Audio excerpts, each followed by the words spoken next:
If you're speaking specifically about RFK Jr., I think you could go back about 20 years. Actually, a host on Bloomberg Radio recently, Paul Offit, who's, for me at least, one of the most respected vaccinologists around, and is on the advisory committee, etc., for vaccinations.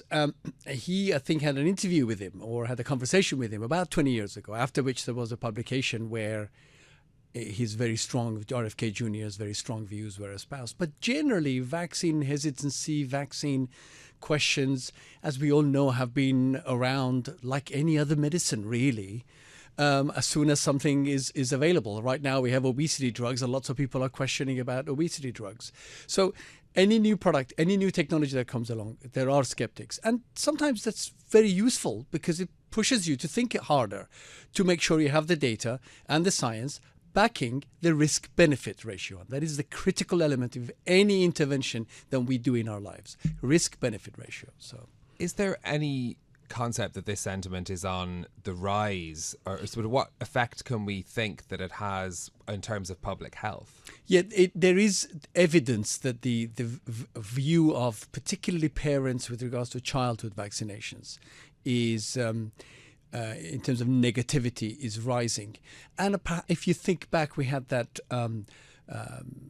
pseudo-scientific paper that was published quite a long time ago suggesting that certain vaccines lead to autism, which was, of course, the study was flawed, the statistics were flawed, the analysis was flawed, and that's been proven over and over again. So, but there is a tendency, and there seems to be an increasing attitude toward, I don't want to expose my child to whatever it is that people think that they're doing negative for their kids, which of course is, as far as I'm concerned, super dangerous. I've got some stats for you on measles that we can talk about if you wanted to. Well, because that's one of the ones that the WHO has particularly been warning about. Yeah. I mean, so in the past, in 2023, I mean, the data, 2024 is still, we're in it, right? 2023, there was a 20% increase in the cases of measles. Now, remembering, vaccines don't prevent infections. Vaccines prevent disease. And I think that's one of the things that perhaps people got a bit confused about. During COVID, you get your vaccinations, and a few months later, you still get a COVID infection. You go, well, why did that happen? I think perhaps we didn't communicate very well. But so let's say measles.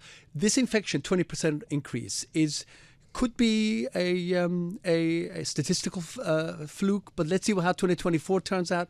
But there's definitely a trend toward increases, and we've heard stories around the UK where there are outbreaks, and there have been some cases.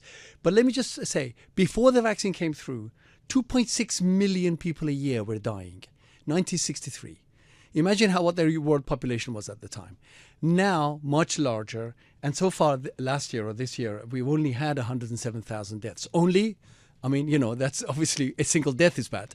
But so this is something where vaccines really stand out in medical treatments. For people who are hesitant or unsure about vaccines, how much trust can we have in the process that leads to their approval? This was part of the conversation around COVID as well. It appeared that the process moved much quicker in that case. Yeah, I mean, don't forget, COVID, we were in a pandemic. God forbid we get a situation with smallpox again. Let's say, and I'm not saying it will, let's say Mpox becomes the new smallpox, right? What are we going to do? We have to get vaccinations out as fast as possible to prevent the ultimate millions of deaths that will occur. That is a very specific period. So COVID was a very special situation.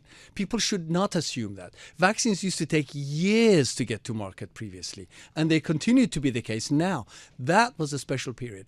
Vaccines go through significant rigor because by definition, you're giving something, a medical intervention, to a healthy person. So you need to be absolutely sure, as much as humanly possible, of its safety. What can be done then to counteract the sentiment? If we can place more emphasis on the rigor of these approval systems for vaccines to trust people they're safe, is there more messaging that we can do to ensure people know and can trust in vaccines? I think good, high-quality scientific messaging that is acceptable, understandable by people, not bamboozling them with strange terminology and data, and really just highlighting the sorts of stats that are just given. 1963, 2.6 million deaths. Last year, 107,000 from measles. These are facts that people need to know. It's not that measles virus has disappeared. The viruses always stay with us in some form or another. So that's the question. I mean, we have got rid of one, which was smallpox. But this is what people need to understand. Let's give them more information and be ready there to coolly converse with folks who are skeptical. How much influence could someone in charge of the Health and Human Services Department in the United States have on vaccine uptake if the messaging is coming from a different point of view? Significant. So, I mean, even if the FDA approves a vaccine, I think the head of the HHS can have an influence on it actually being able to launch, actually being able to use. So this is a very powerful position. And I'm hoping, given that RFK Jr. has some very good views about food additives, the types of food that are consumed around, that logic will prevail over mythology, if it's the best phrase I can use. Part of your day job is researching pharmaceutical companies, and I wonder how they approach this issue of hesitancy around uptake of vaccines. Yeah, look, pharma companies are there to make a profit.